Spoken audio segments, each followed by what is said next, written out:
Lo que vamos a hacer ahora es hablar de escatología futura, que es normalmente lo que queremos decir cuando decimos escatología. Y vamos a dividir la escatología futura en escatología individual y escatología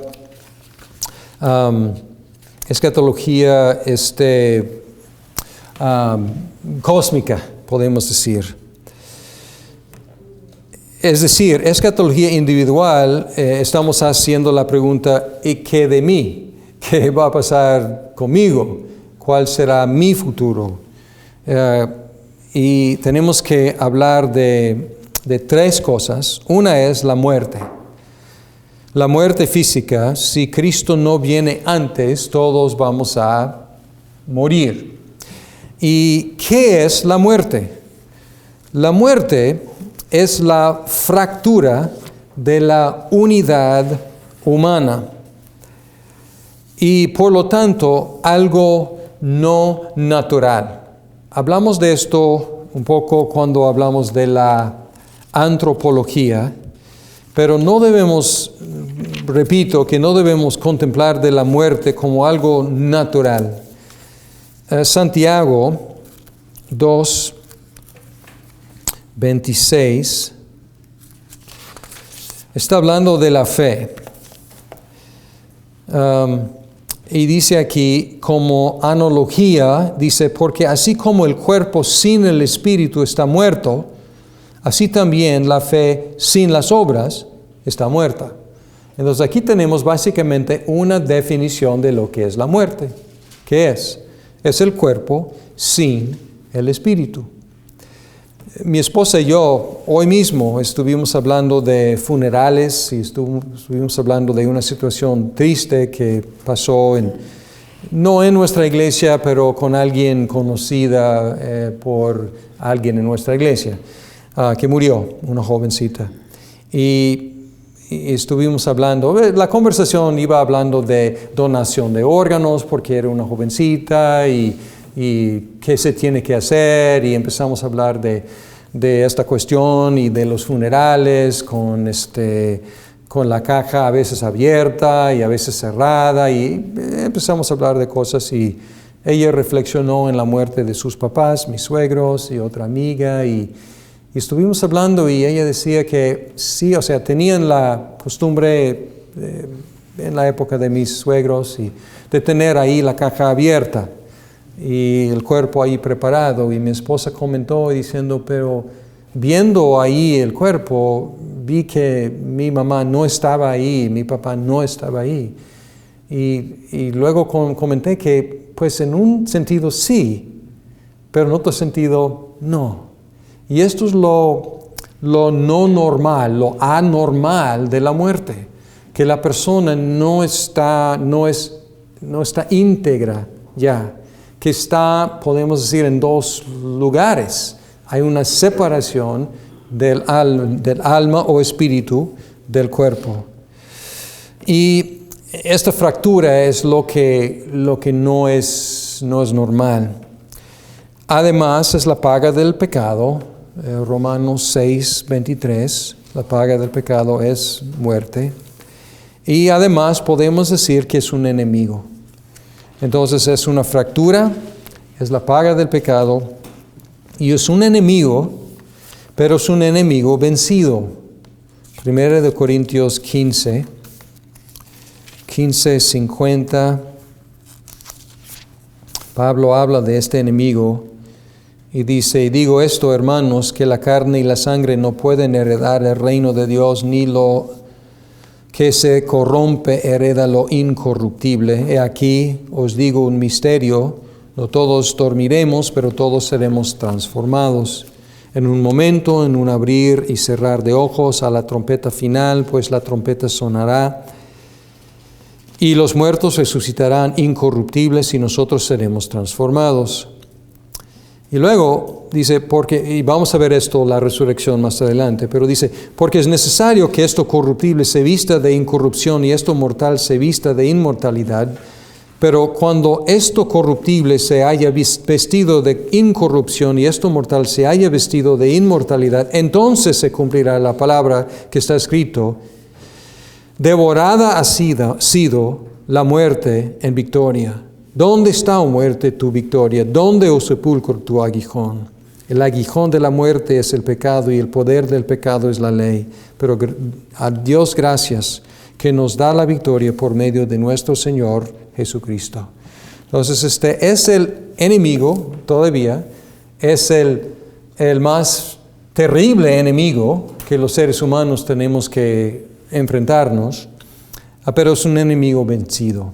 Y cuando lleguemos a la cuestión de la resurrección veremos cómo ha sido vencido. Pero ¿cuál es nuestro escatón personal? ¿Cuáles son las cosas que tenemos que experimentar? Una cosa es la muerte, que es fractura, paga, y es un enemigo, pero un enemigo vencido.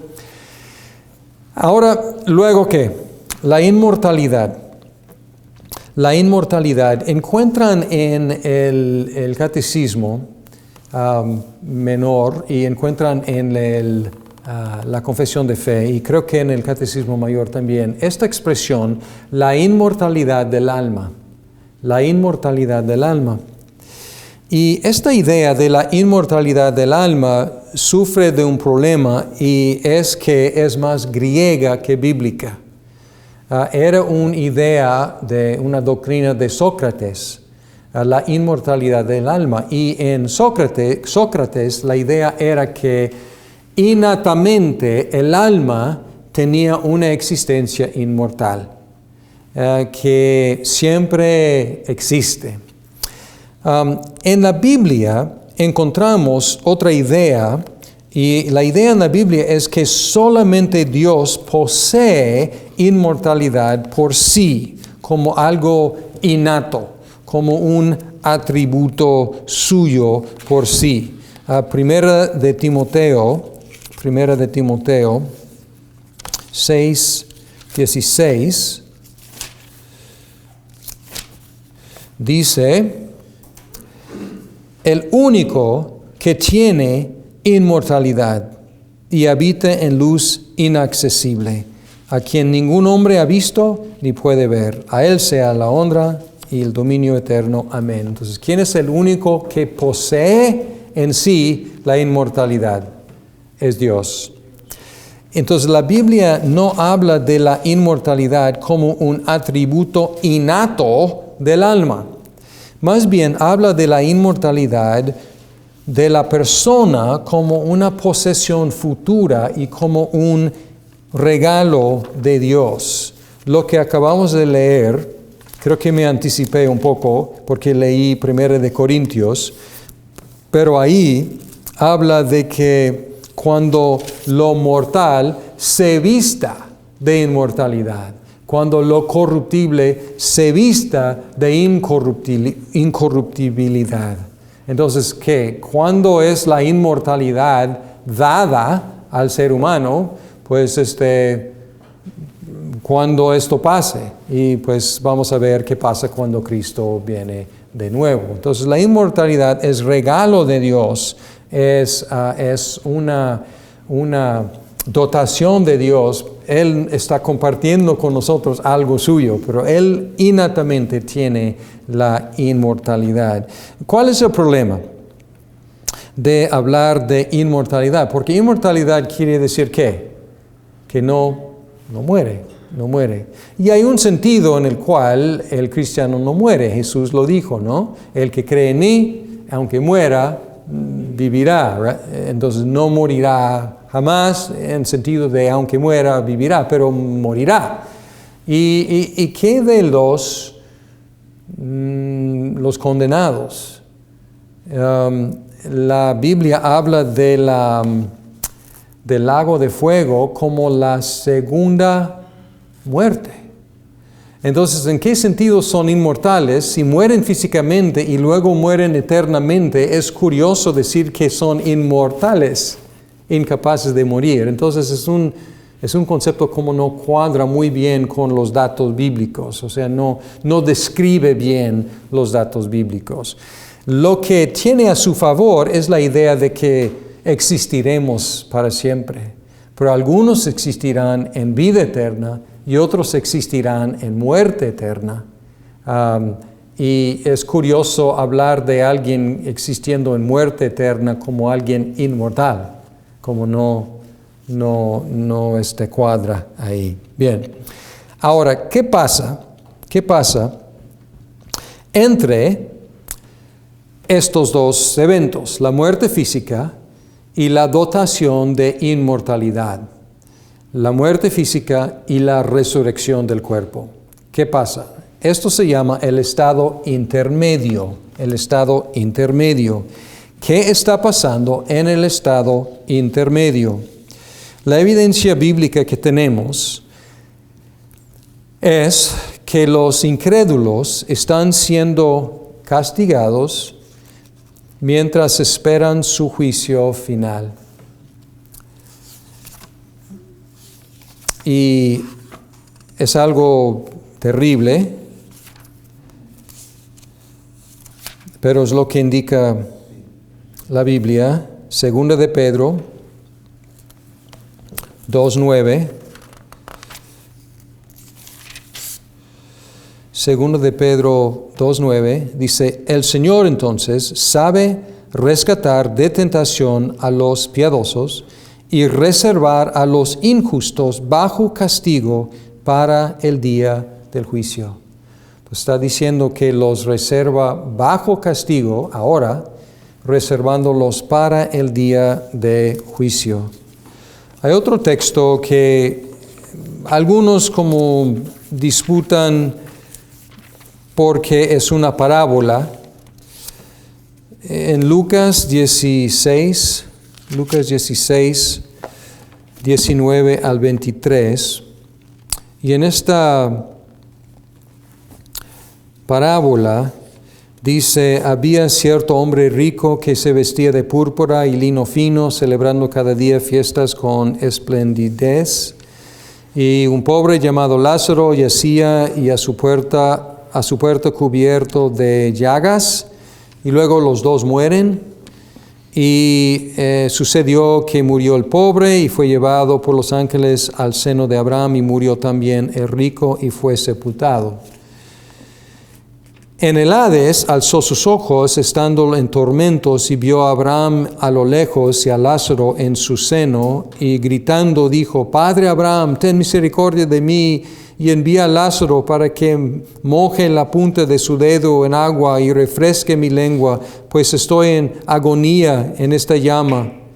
Pero Abraham le dijo: Hijo, recuerda que durante tu vida recibiste tus bienes y Lázaro igualmente males, pero ahora él es consolado aquí y tú estás en agonía. Y además de todo esto, hay un gran abismo puesto entre nosotros y vosotros, de modo que los que quieran pasar de aquí a vosotros no puedan, y tampoco nadie pueda cruzar de allá a nosotros. Y luego pide que envíe a alguien a sus hermanos, y dice: pues si no hace caso a Moisés y a los profetas, tampoco van a hacer caso a alguien que se levante de entre los muertos. Y aquí algunos dicen: no, pero esto es parabólico y simbólico.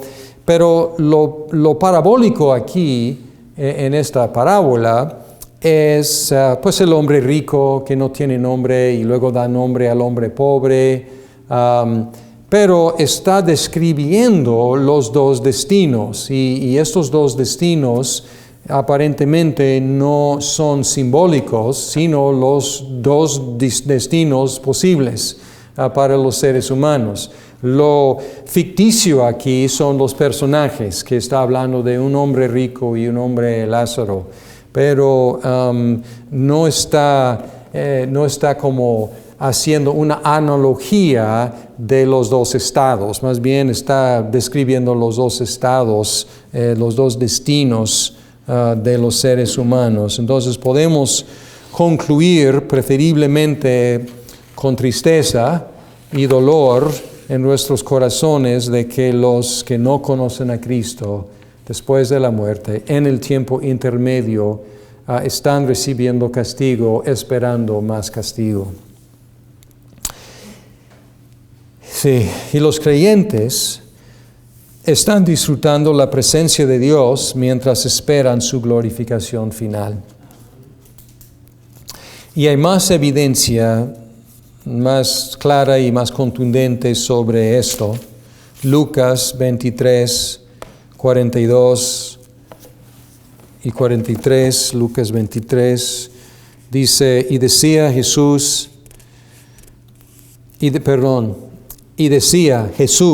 acuérdate de mí cuando vengas en tu reino. ¿Quién está hablando aquí? El ladrón. El ladrón, sí. Entonces él le dijo, en verdad te digo, hoy estarás conmigo en el paraíso. ¿Cuándo? Hoy. Y segundo de Corintios 12, 2 y 4 indican que el paraíso es el cielo, porque Pablo habla del paraíso y está refiriéndose al cielo. Entonces dijo esto con prueba de que Jesús estaba diciendo al ladrón, hoy estarás en el cielo. Filipenses, Pablo tenía un dilema. Estaba en la cárcel y estaba tratando de pensar qué sería mejor. Estaba inclinado en una dirección, pero sabía que otra opción sería más provechosa. Y las dos opciones eran morir o seguir viviendo. Y él describe así su situación. Dice, pues para mí el vivir es Cristo y el morir es ganancia. Pero si el vivir en la carne, esto significa para mí una labor fructífera, entonces no sé cuál escoger, pues de ambos lados me siento premiado, teniendo el deseo de partir y estar con Cristo, pues eso es mucho mejor. Entonces para Pablo, partir significaba ¿qué? Vivir y estar con Cristo, así es. Entonces su esperanza no era como una sala de espera, su esperanza era estar con Cristo. Segundo de Corintios 5, 6 al 8, dice, por tanto, animados siempre y sabiendo que mientras habitamos en el cuerpo, estamos ausentes del Señor, porque por fe andamos, no por vista. Pero cobramos ánimo y preferimos más bien estar ausentes del cuerpo y habitar con el Señor. Entonces, estar ausentes del cuerpo, ¿qué significa? Presentes con el Señor. Bien. Y también Apocalipsis 6, 9. Apocalipsis 6, 9.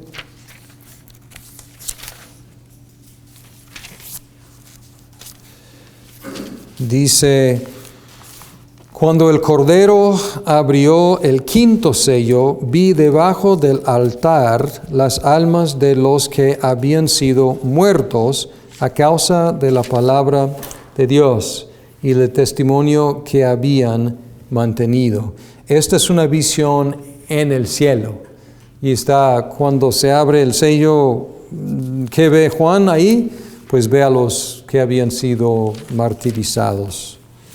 Apocalipsis también 24, dice, también vi tronos y se sentaron sobre ellos y se les concedió autoridad para juzgar, y vi las almas de los que habían sido decapitados por causa del testimonio de Jesús y de la palabra de Dios, y a los que no habían adorado a la bestia, ni a su imagen, ni habían recibido la marca sobre su frente, ni sobre su mano, y volvieron a la vida y reinaron con Cristo por 1000 años. Pero aquí tenemos una visión. En el cielo, ¿quiénes estuvieron ahí? Pues estos mártires. Entonces, morir para el cristiano significa estar con Cristo. Entonces, no hay una espera, no hay una demora. Por eso, los cristianos nos consolamos en la muerte. Y yo creo que ustedes lo han visto. La diferencia en un funeral cristiano y un funeral no cristiano es como día y noche, porque los mismos cristianos y no cristianos pues lloran, están tristes, pero hay un tenor, hay una nota de esperanza en los funerales cristianos que no se encuentra en ningún otro lado. Y nos consolamos con la seguridad de que nuestros seres queridos difuntos en el Señor están con Cristo. Y Pablo hablaba de esta gran consolación, segunda de Tesalonicenses 4, 13 al 15. Pues algo está mal porque no existe segunda de Tesalonicenses 4.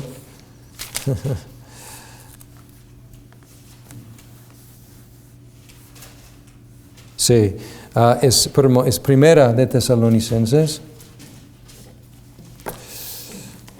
4, 13 al 15, dice: pero no queremos, hermanos, que ignoréis acerca de los que duermen, para que no entristezcáis como lo hacen los demás que no tienen esperanza. Porque si creemos que Jesús murió y resucitó, así también Dios traerá con él a los que durmieron en Jesús. Por lo cual os decimos esto por la palabra del Señor, que nosotros los que estemos vivos y que pertenezcamos hasta la venida del Señor, no precederemos a los que durmieron. Nos dice aquí que cuando venga Jesús, vendrá con quienes, con los que murieron. Entonces, ¿dónde están? Con Él. Nos dice, por eso no hay que entristecerse demasiado, como los que no tienen esperanza. Sí, entristecerse, pero entristecerse en esperanza. Y es lo que encontramos una y otra vez en los funerales cristianos. Tenemos estas dos notas que se tocan, la tristeza y la esperanza. Romanos 14, 6 al 8, dice: el que guarda cierto día, 14.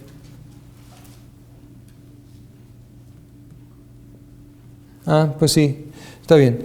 Sobre todo 7 y 8, pero sí, 7 y 8 mejor. Dice, porque ninguno de nosotros vive para sí mismo y ninguno muere para sí mismo. Pues si vivimos, para el Señor vivimos, y si morimos, para el Señor morimos. Por tanto, ya sea que vivamos o que moramos, del Señor somos. Entonces, o ganamos, ¿no? Buena opción o buena opción. Entonces, 8 también, Romanos 8, 38 y 39. Que yo leo la conclusión de Romanos 8 en cada funeral que hago, que oficio. Y Pablo aquí dice, porque estoy convencido de que ni la muerte, ni la vida, ni ángeles, ni principados, ni lo presente, ni lo porvenir, ni los poderes, ni lo alto, ni lo profundo, ni ninguna otra cosa creada nos podrá separar del amor de Dios que es en Cristo Jesús, Señor nuestro. Entonces, la muerte no puede separarnos de Cristo y de su amor. Bien, entonces este es hasta ahora la teleología, es decir, la escatología contemplada ampliamente de toda la historia de la redención a la luz de su conclusión, y lo individual que es lo que va a pasar con nosotros como cristianos. Otros temas, el siguiente tema es la segunda venida que hemos mencionado. Entonces vamos a tomar, yo creo que sería bueno tomar un descanso y luego regresar y hablar de la segunda venida. ¿Está bien?